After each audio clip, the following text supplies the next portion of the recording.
Selamat datang di webinar Dialog Teologi Lintas Iman bersama Dr. Bambang Nursena. Dalam webinar ini, kita akan membahas berbagai hal mengenai kekristenan dan bagaimana kita sebagai orang percaya dapat mempertanggungjawabkan iman kita. Berikut adalah cuplikan-cuplikan video dari pertanyaan-pertanyaan yang diajukan oleh para peserta webinar yang dilakukan setiap 2 minggu sekali pada hari Kamis jam 7 malam. Bagi Anda yang ingin mendaftar, Anda bisa klik link bit.ly/dialog lintas iman atau Anda bisa klik link yang terdapat pada caption di bawah ini. Jangan lupa untuk klik dan subscribe YouTube channel Pijar TV.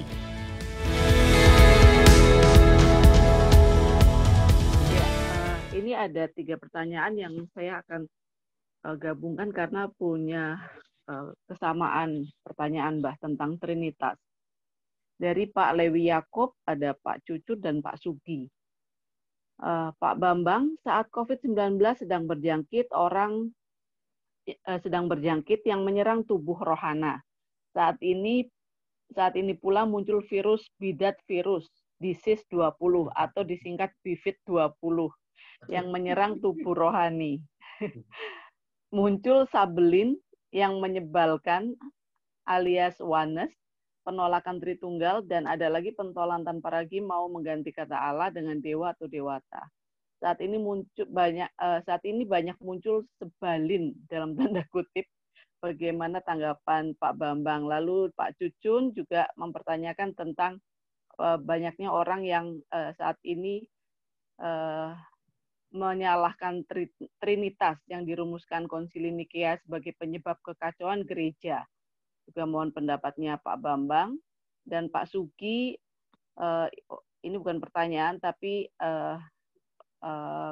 harapan supaya Pak Bambang membuat webinar dengan topik Trinitas untuk menjawab kegalauan para korsleting agar tidak menular seperti corona. Terima kasih. Silakan Pak Bambang. Ya, terima kasih Pak Lewi. Kaum sebelin itu sebelianisme, sekarang jadi sebel. Sebelius jadi sebel sekarang ya. Jadi Trinitas penyebab kekacauan gereja. Sebetulnya bukan kekacauan gereja. Trinitas tidak dipahami oleh orang yang otaknya nggak sampai. Terus sombong itu hanya di situ kan. Jadi pertama, kenapa sih orang itu gagal memahami Trinitas? Yang pertama, ya dia itu tidak bisa membedakan satu Tuhan dengan satu batu. Iya. Jadi pikirannya itu terbatas gitu loh. Itulah yang merusak gereja. Jadi bukan Trinitas. Yang merusak gereja yang otaknya tidak sampai tapi merasa tahu itu loh. Itu satu. Ya, jelas mengatakan Trinitas itu jelas dalam Alkitab kalau dipahami secara benar. Yang kedua, dia sebetulnya minder. Karena dibully terus-menerus tidak bisa menjawab, minder. Nah ketika minder kemudian karena dia tidak bisa menjelaskan imannya, ya dibuang saja daripada sulit-sulit. Itu. Kedua. Ketiga, dia ahistoris, dia tidak ngerti sejarah. Jadi keempat, itu sebetulnya sakit ingatan, ngajar mengingatkan orang lain. Ini penyebabnya. Ya, orang itu yang ngakoni saja sudah saya nggak ngerti. Ajari saya kan lebih mulia begitu. Sudah terlanjur mengajar, salah lagi. Terus kemudian ada yang mengatakan bagaimana kalau kata Allah itu diganti dewa. Itu juga nggak ngerti sama sekali itu. Kata dewa itu konteksnya apa dipahami dalam masa pra-Kristen, pra-Islam di Indonesia coba. Kata dewa itu memang bahasa Sanskerta. Tetapi kalau dewata itu ista, dewa. Artinya satu-satunya sembahan. Dan kata dewa itu sesungguhnya satu akar kata dengan kata deus bahasa Latin, sama-sama bahasa Indo-Jerman itu. Tapi konteksnya bukan soal dewa atau dewata atau Allah atau al-ilah. Tapi bahasa itu berkembang sesuai dengan pemaknaan bahasa itu. Gitu loh. Jadi ini seperti ini, banyak sekali orang-orang Kristen itu awam sekali dengan Timur Tengah kan. Makanya sering saya katakan itu. Sudah diingatkan karena dia nafsunya untuk menyerang agama lain itu tinggi. Karena apa? Seringnya dibully oleh agama lain tadi. Lalu cari-cari senjata, ketemulah, wah, Allahnya Islam itu kan zat. Allah kita kan roh. Nah, zat itu zat padat, zat cair, kan gitu kan? Dipikir seperti itu gitu loh. Terus Islam kan tidak semua underestimate seperti yang dibayangkan oleh para orang Kristen yang saleh tapi sering salah itu. Ditunjukkan itu Kamus Al-Munjid. Ini orang-orang Kristen yang selalu ngejek kami. Ini loh Kamus Al-Munjid dalam bahasa Arab terbitan Darul Masrik Beirut. Siapa penulisnya kalau tahu? Editornya siapa? Louis Maklub, seorang Kristen Libanon. Apa artinya Allah? Diartikan Allah ismu dat al-wajibul wujud. Ini loh Kristen sendiri mengatakan dat kok. Kacau kan? Nah, sudah itu saya sampaikan karena saya tidak asing dengan Timur Tengah. Kata dat itu artinya substance atau self.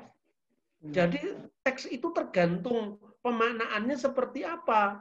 Kalau dia mengatakan huwa datuhu, himself.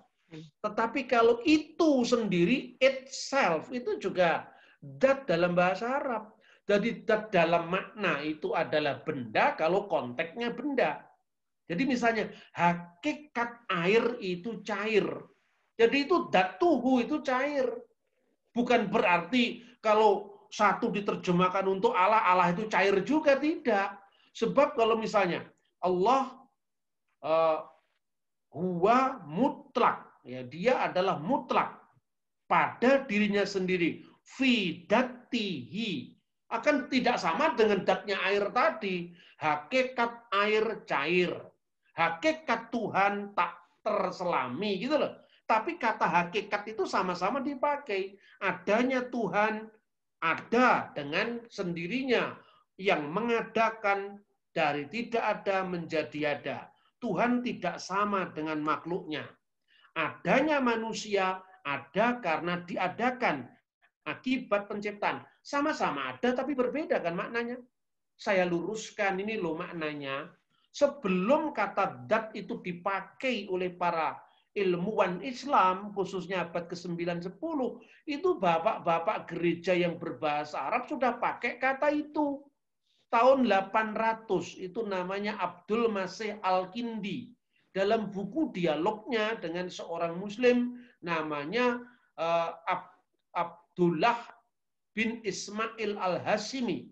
Dia mengatakan, ya, dalam bahasa Arabnya gini, sifatu datihi tabaraka wa ta'ala du kalimah warruh. Jadi sifat substansial, sifat hakikat dari Tuhan yang maha terpuji dan maha tinggi di dalam dirinya memiliki firman yang kekal dan rohnya yang kekal. Jadi itu sudah dipakai oleh orang Kristen sebelum zaman Islam. Karena kita tidak paham sejarah, dipikir zat tadi sudah pikirannya es campur, bakpao, bakso, atau BPK, babi panggang, karo. Pikirannya sudah benda-benda, terus dipikirnya Tuhan seperti itu, diluruskan tidak mau. Malah itu ada di medsos itu ngamuk-ngamuk ke saya. Mungkin Pak Bambang itu hanya mengutip Louis Makluf, dan Louis Makluf itu bukan nama saya, cuman mungkin itu yang disindir saya. Seorang pembicara dari kelompok ortodok, nah itu mungkin itu hanya dipaskan di mulutnya tulisannya Louis Makluf. Langsung aja saya foto bukunya, halamannya, klik, kirimkan ini. Bisa maca ora kowe? Bisa baca apa enggak? Kalau enggak jangan ngomong lah. Yang bikin kacau bukan Trinitas, otakmu yang tidak cerdas itu yang bikin kacau. Dan apa? Berlagak tahu gitu loh. Itu kan susah kita ini. Udah menyampaikan kepada orang lain beresiko. Si Kristen yang pas-pasan ini maunya manggung terus tapi otaknya gemblong kan susah ini. Begini, saya kira itu ya.